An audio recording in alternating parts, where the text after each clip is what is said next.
Group 7, and I'm Kirsten. And I'm Georgia. In this team, we also have Claire, Ailey, Megan, and Olivia. Our group decided to focus on the effects of advanced technology on high street women's clothing stores in the UK in the next 15 to 20 years. In planning our scenario concepts, the group put together a SWOT analysis and used the PESTEL model to identify the scenarios that could be affecting the industry in the coming years. We then condensed this into 4 main scenarios, which are bad luck, poor geek, back to the Stone Age, and robots take over.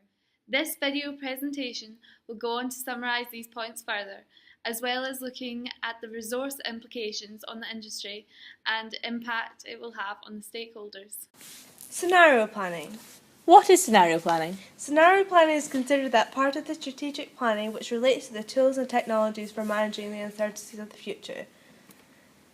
Steps of scenario planning. Firstly, we had to set the agenda. We had to narrow down our focus to an industry that we thought may experience some changes in the next few years. Secondly, we determined the driving forces. We used PESTEL to determine what external factors were likely to have an effect on the industry in the near future. We then clustered these forces into related groups. Step 4, we then put these findings into a matrix, with one axis noting the impact and the other predictability in the industry. We then framed, scoped, and finally developed these scenarios and determined their impact on the industry. As Porter stated in 1985, companies use scenario planning to provide an internally consistent view of what the future might turn out to be, not a forecast, but one possible future outcome. As a team, we discussed and analysed various driving forces that may affect high street shops and organised these by writing them in post-it notes. These driving forces were then split using the PESTEL framework. We attempted to divide the post-it notes equally between each section of the framework.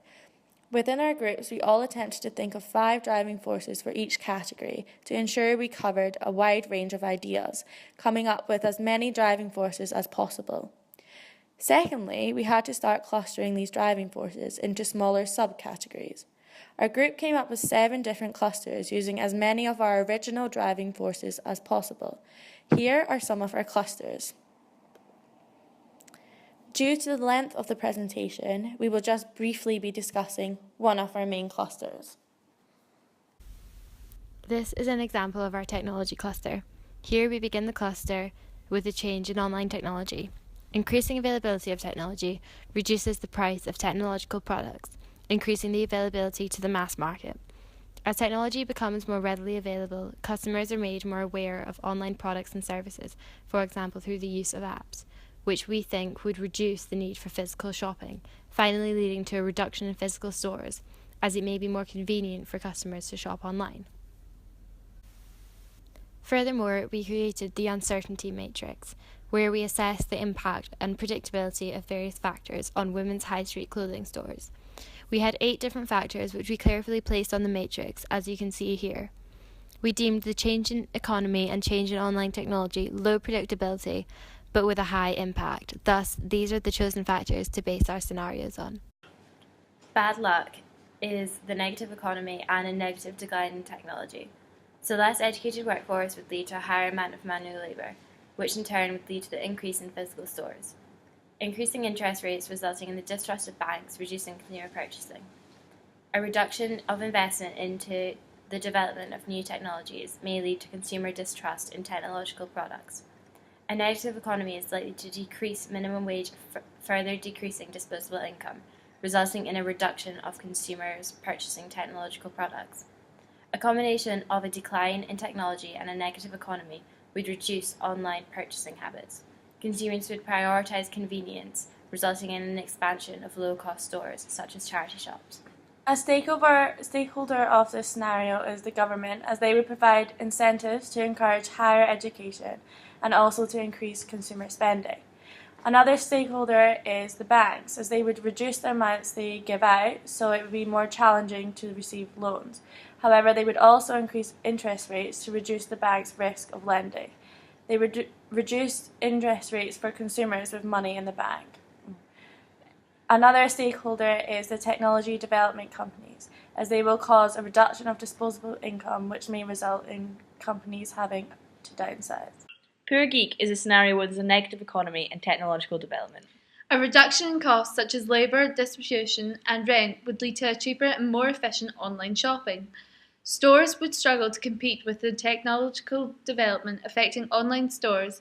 This will cause a reduction in footfall, lower convenience and reduction of leisure time, as individuals must work longer hours. Technological advancement can introduce a variety of payment methods encouraging online spending. For example, paying off weekly, which is likely to appeal to the mass market due to the reduction in disposable income. The stakeholders that would be affected are government, banks and local community. Government can influence the economy by changing interest rates to aid companies. Banks struggle to lend money to businesses. If banks are struggling, this affects the customers and the general public as there is less disposable income. The local economy are affected as there will be a decrease in high street stores. This can have a negative effect, especially in small towns and villages where their economy can rely heavily on this for employment and for the local economy. This scenario is back to the Stone Age, where there's a positive economy and a decline in technology. In this scenario, 15 to 20 years from now, technology has peaked, as there are no further developments. The government is trying to phase out the dependency of technology due to its links with health risks. Due to this, the manual labour market has increased, and as a result, the unemployment rate has significantly dropped. High street stores prosper from the growing economy and the decline of online shopping, and overall, consumers are better off from the global boom and are therefore buying more clothes. The stakeholders that will be affected are the employees, customers and local community. Firstly, employees will have a higher pay and work harder as there is a lack of technology. Customers will have more disposable income and will mean that more money can be spent on the high street. The local community will have more money due to the economy, as high street stores will do well, allowing small businesses to grow. Scenario 4. Back to the future. Scenario 4 is a positive economy and technological advancement. Positive economy means that people will have more money to spend on technological goods. More people will have the ability to shop online. Technology is continuing to improve. Competition increases, meaning there's more investment in research and development. Online shopping will become increasingly efficient, thus popular. Advancements in delivery technology, such as drones, means there will be a more instant service. This will have effect on many different stakeholders. One stakeholder is the government. They are able to create new legislation to improve the state of the economy and also to regulate any new technologies. Another stakeholder are banks. They will be able to provide companies with the loans needed to invest in their research and development.